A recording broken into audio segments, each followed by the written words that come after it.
What if I told you that there's a member of Congress who is present for over 4,700 consecutive votes, who's willing to work with members of the opposite party, who is a strong fiscal conservative, that he actually used less money than the federal government allowed him to use to run his office, and even return what he didn't need? And what if I told you that that congressman was an endangered species? Joining us now, Blue Dog Democratic Congressman from Pennsylvania, Jason Altmire. Jason, thanks so much for coming today. Governor.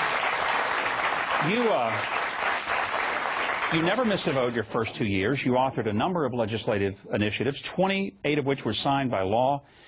I talked about you turn your money back. You lost your primary. What's going on? Well, I was wondering that, too. I thought we had a pretty good record to run on, and it basically came down to the vote against the health care bill. I voted against the health care law now, and that came back in the primary, where we had redistricting played a big role in that, and my own folks supported me. I won 70% of the vote in what was left of my district, but it was a merged district, and they doubled the turnout in the other side, and that did the difference. So you were a part of what was often called the Blue Dog Democrats, Democrats who were conservative on some areas. Yeah. And I guess by Republican standards, a moderate, by Democratic standards, ridiculously conservative. Is there no place for a more conservative Democrat in the party anymore? I hope there's a place on both sides. It's not just the Democrats. If you look at what the Republicans did in 2010 with some Senate candidates, seats that they easily would have won, including maybe Nevada. They nominated candidates that couldn't win. The Democrats are in danger of making that same mistake. And when you have a Congress that's made up of the extremes, I get asked all the time, why is there so much partisanship in Congress? It's easy. It's because we elect partisans. And that's not where the country is. For most Americans, they're not thinking about politics every day. They don't live and breathe it. It's the equivalent of the Olympic gymnastics team, where they think about it every two weeks, every 4 years, and then they put it behind them. It can't be like that, because then you're only going to end up who are driven by the ideological extreme and refuse to work together. Congressman, I've been worried that the country is becoming increasingly ungovernable unless one party owns it all. I mean, the reason that Obamacare passed is because Democrats had both houses of Congress and they had the presidency. Yet you voted against it, and you paid a big price for voting against Obamacare.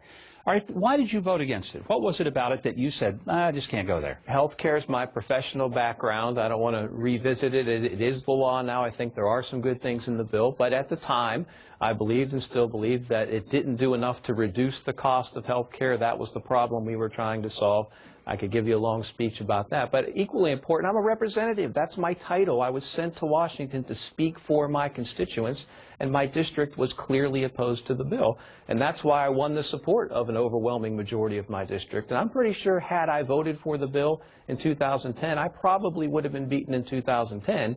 But my constituents sent me back to Washington, and again, we had redistricting, and they added new people to the district, and we had a different result. Will there ever be a time when you'll say, I'll go back into politics and give this another shot?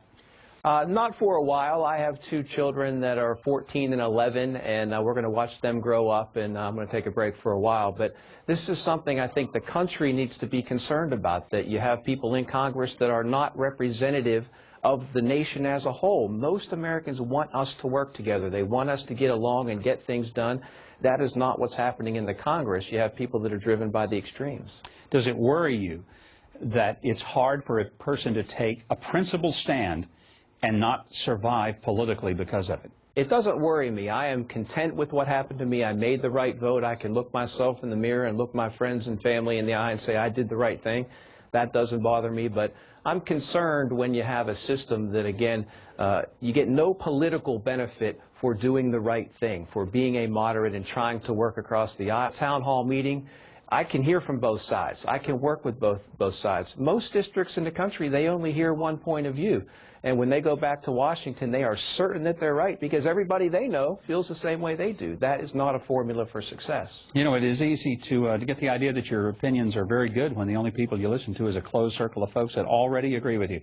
Congressman, you know, I lament that guys like you are not in the Congress, and I mean this with all my heart because I do fear that we lose the capacity to form good government that involves consensus, compromise, and accepting that none of us are going to be right all the time, and none of us are going to get everything we always want. Yep. We don't get it in marriage. My experience is we don't get it in government either. I hope that guys like you will keep fighting on both sides, Democrat and Republican, and delight to have you here. Thank you, Governor. It was nice.